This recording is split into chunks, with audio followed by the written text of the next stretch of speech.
Hello and welcome back to a new vlog. This one is just going to be a quick video about editing pictures from orchids I took. So first thing I did was I loaded them into HDR Efex Pro. I took exposures actually on the thirds from +2 to -2, but I only actually put 3 through the encoder. The reason I took so many images to begin with was so I had a great variety of choice when it came to actually choosing the final 3 exposures I'm going to put through for the processing.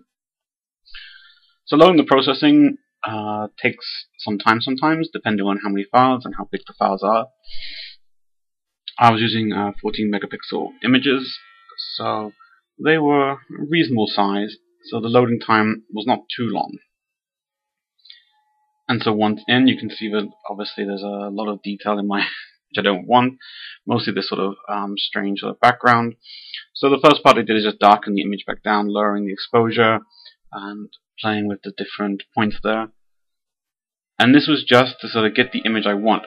I think sometimes when I work with HDR, I don't actually care about the look of the histogram, and I'm sort of becoming more and more like this.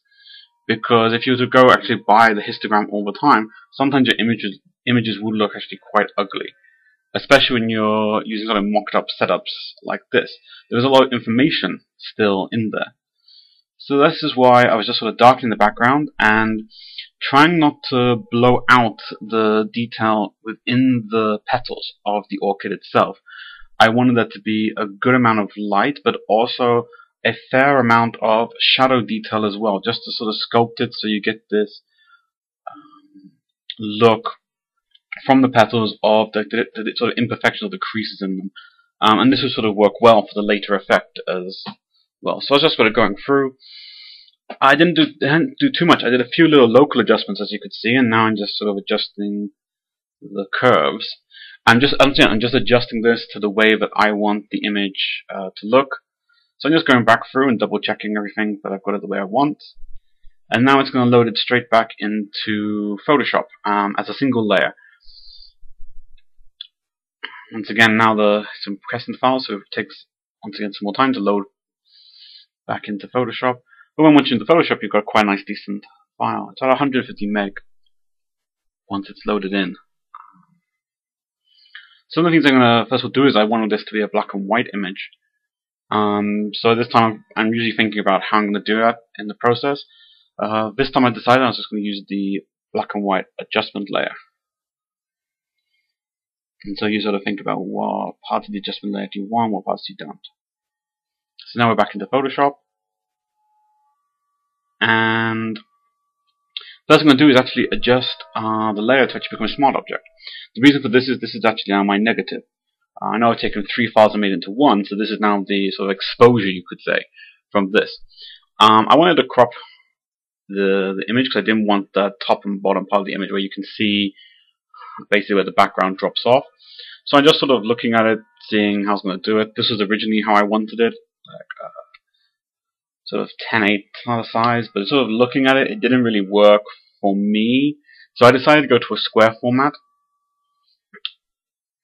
And I'm just sort of trying to make it compositionally work. I'm using the guides to sort of make sure it will work. I'm trying to set them quite cleanly there. Had a bit of a problem actually cropping this image. For some reason Photoshop was always jumping to the side, so you got this transparent bit at the edge. So in the end I had to go back into crop, and I used the shift and I pulled down just to make sure that it wasn't going to go to the left and the right. So once it was cropped,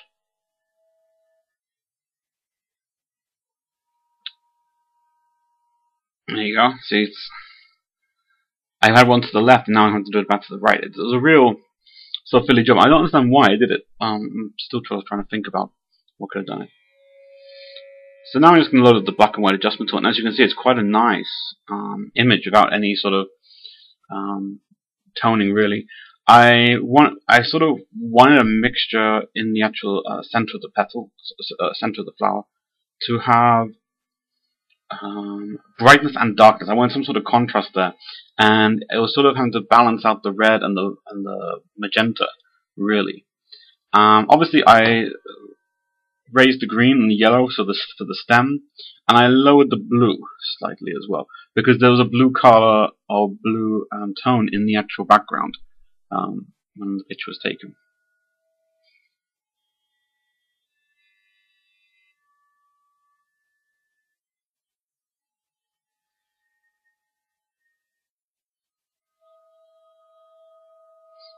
So I was just sort of thinking now about the image itself.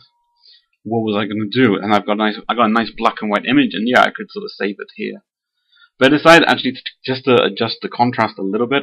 Is that the only real contrast adjustment I made in the process? And I sort of gave it a hikey sort of look, lowering the blacks, but also raising the highlights quite a bit. And then once I'd done my contrast adjustment, I then went back and I played around with the black and white adjustment again, just to give it make sure the toning was right for me.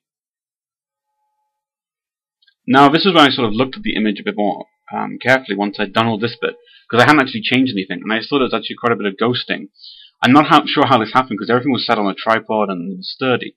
So I'm going to guess that possibly there was something slightly moving the flower. It could even be me like just touching the table a little bit, and then the flower moved. So all I have to do now is actually just cleaning up the image. I actually did this in a sort of bizarre way, because at first I thought it was only going to be this bottom part of the image that was going to need adjusting, so I just duplicated the layer, just so I didn't destroy the background layer. And I just sort of cloned away. Normally what I would do is actually create a new layer, and using the clone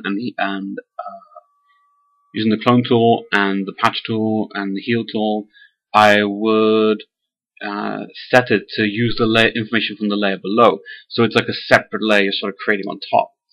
I actually didn't do this in this one because I was looking at it sort of short-sighted, thinking, oh, it's only this. There's no other problems. But it's one of those things that really, my real eye should sort of like remember my processes, as I go along. If it, think, oh, this is quick, I'll just do it like this. Sometimes it sort of creates problems because then you're gonna have to create more layers, and I don't really want to go back and things like this. This is when I even noticed like there's a little bit of defect here on the edge of this leaf, so I just went around and just quickly healed it all, or cloned it all back to make it sort of look like it should. It's a bit of a patching work, you're from left to right, just to sort of give it this sort of more natural look. And the same here. And then I noticed this part down here, and you zoom out and then you see it because you've taken something else away which is really, really obvious. So now you're going back in and just having to go through it all again.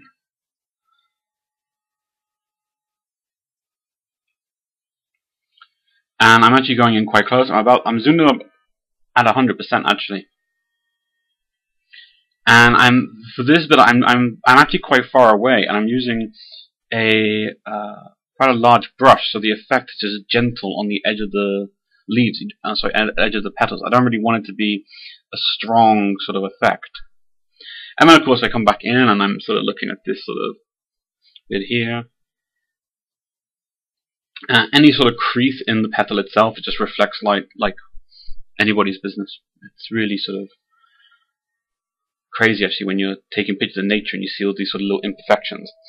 And the thing is, people don't want imperfections, which is the most sort of funny thing. They want a nice picture of a plant, but they don't want any imperfections. And I always sort of remember that God doesn't create things in straight lines. And so I also said God doesn't create things cleanly. And when you pick up a rock, it's always sort of a few bit of imperfections here and there. But there we go. So for this video, I'm actually using something called video velocity. It's just something I'm trying out. It's just because this process was about an hour in length, and I've been using screen capture just to a time-lapse method just to speed things up, because obviously you take your time when you're doing these sort of correction details. So I zoomed out again and I saw this and zoomed back in.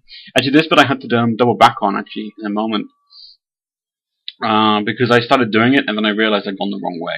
This had to be done twice, this side of this particular petal, because you can see the effect twice. You can between the 3 exposures. So one is actually the center, the image I used to match and for ghosting.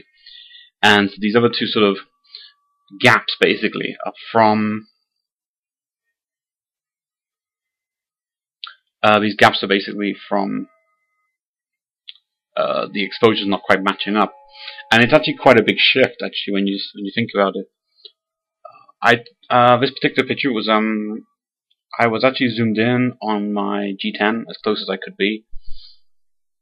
That's how close I was, and I used manual focus, and I think I was about 50 centimeters away from the actual flower itself. But it meant I had this very close-up image. And it's actually one thing people sometimes, when they want to go close, they get closer. I sometimes say go back and just zoom in and see what it looks like. It also means you get you being so close. You can if you make a movement, the plant of the flower will have a movement as well. So it sort of takes this away. I used my cable release, so I wasn't touching the camera too much, apart from when I had to change the exposures. And it was all shot on manual at 80 ISO. But even at 80 ISO, there was actually quite a lot of noise, which was quite surprising. Even in a HDR image, usually the noise is not as obvious as it is here. And this is when I made my mistake, as I was mentioning earlier. I sort of realized, whoops, I was cutting around like perfectly fine, but then you sort of see where this actually happened, where the actual mismatch is. And I sort of looked at it going, oh no, that's not quite going to work. So I actually created this quite smooth thing. And all these adjustments, I don't use the mouse. I'm using my tablet, so with my pen. So it gives you a lot more control. And you can actually, if you've got a steady hand, then you can just smoothly just go across and correct it quite like this. And it actually has quite a smooth, natural line. Whereas with the mouse, you sort of create these sort of more jaggedy lines in my experience. So one thing I just sort of like flicking around and I saw, okay, there's some sort of defect here, so I do it twice. The opacity on my clone clinker brush is actually 100%. Just because for this I want a very strong clone effect. And of course I see another bit here which I'm just now going to fill in. So you actually feel this is actually quite a big part of the workflow is actually just cleaning the image. Now some people may not even have noticed that there was actually anything there in the first place. And I think this is like one of the big things for me is just to look in at 100%, or right click on your mouse and right click on your mouse and click zoom to print size, because you can go to 100% and you probably, if you're printing this quite small, you probably wouldn't even see it. But just going at a print size of the image, you can actually see where these defects are. Now, when I'm sort of zooming in, you can actually see how much of it is actually of how much of the print this actually would take up. And if you can, it's about an inch. By an inch, about a quarter of an inch, it's sort of space. So it's actually quite a small space. But for me, it actually makes a big difference, having these defects or having these things which are wrong. And with HDR images, it's one of these things that things do go wrong. Because even with a tripod, if your tripod's not steady, if the wind is blowing, you'll get these sort of ghosts, you'll get these sort of defects in the image. And you need to be very sort of careful about just correcting them, because if you don't, you may not see them on the computer screen, but when you do your print, they might stand out. The other one is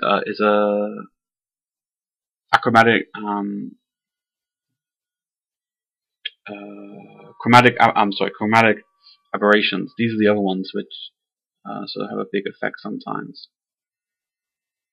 And this is when you have light and dark, and you get these cyan, magenta sort of stripes, and it's because your camera and it's a thing with the camera. The camera can't focus, can't perceive. Sorry, no, I'm making stuff up now. The camera can't, or doesn't register that this is actually one object, and it's the distance from the object and the light sort of creates it.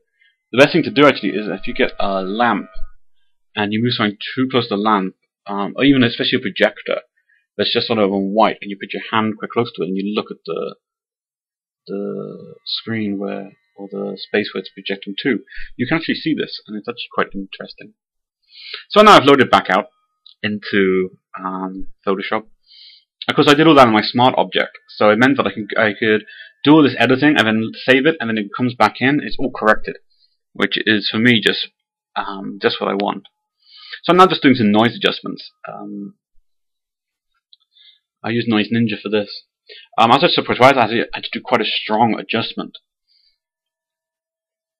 on this, and I sort of want to work with the smoothness and the contrast a little bit just to make sure it didn't look too mushy.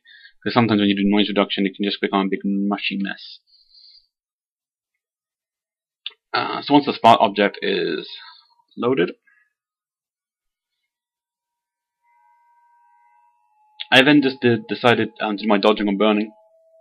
So I created my new layer, filled it with 50% grey, changed the length to overlay, and just named the layers.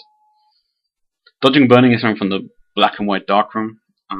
When you burned, you actually added light to the image. It sounds quite strange. And with dodging, you did the opposite. Really, you sort of took light away from the image, and it was very, very good. To be able to do this, it sort of made it easier to sort of control the tones of your image. So I'm just using a large brush at a low opacity. I think it's about 15%. Usually where I sort of go at 10, 15. Sometimes if it's a very delicate job, I will drop to even as low as 5. And so what I'm doing here is just creating the tone that I wanted, just darkening it, but then adding a bit of light, and just sort of sculpting and painting the light in some cases. Now this isn't a technique to actually rescue a whole area in shadow, but it's a way to bring out softer details. It's not an answer for overexposed images, unfortunately. There's no answer for that. And the same with underexposed images as well. So here it's just on this sort of looks like a dragon's mouth. I sort of want to take the tongue of the orchid and just lightening the sort of tongue bits, really, just to sort of give it this sort of contrast. So when you sort of look at it, you sort of go, wow, make it pop. That's what I'm sort of trying to make it do. I first it was a general brush strokes on the petals, just to give them a general lightening. And now here I am actually on the stem. And I'm trying to be careful because I don't want anything to go as black as the background. I'm trying to keep a balance so that you can see the whole form without it getting lost in the background.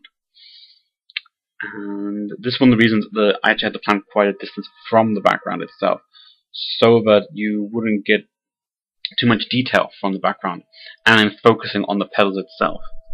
Although it was set at f8, I took the photo, but then I'm using a long lens, so the depth of field is still quite shallow in a way.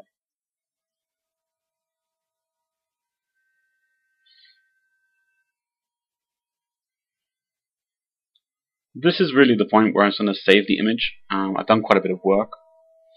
I don't actually give it a name at this point. I just save it as the file. I don't really want to care too much. I'm really trying to think and keep my mind on the image. One main thing I do like about the new version of Photoshop, it saves in the background, so you don't have this big saving bar going over the top. But I still don't like working when it's saving. It's one of those sort of things. I actually did something in between, but I'm not actually going to show it. I actually screwed up a little bit. I was going to do something else, do sort of painted background, but I didn't like it, so I've edited it in the video, but I've told you. So really, I wasted a bit of time here.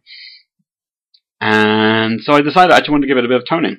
And I was actually thinking about what sort of toning I wanted to give it. I thought maybe like a sort of cyano type tone.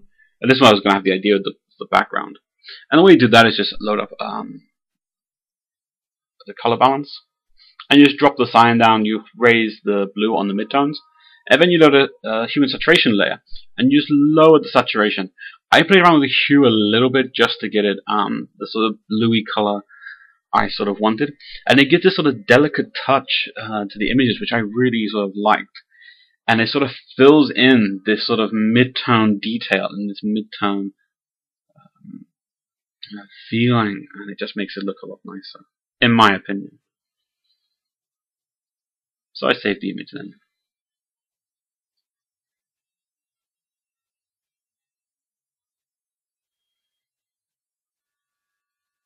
And so this is really the final part of the image. For me, it looks very nice. I quite like it. I really do like it. I think this is something that I've got a couple more of these orchids, so I might actually edit them all in a similar fashion. And I've got a collection which all look quite similar, which will look really nice.